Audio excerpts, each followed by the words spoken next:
bikin kita menorehkan bakti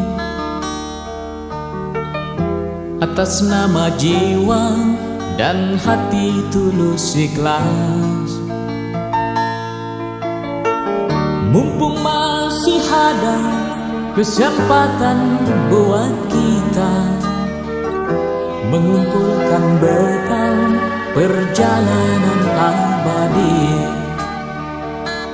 Ho ho ho.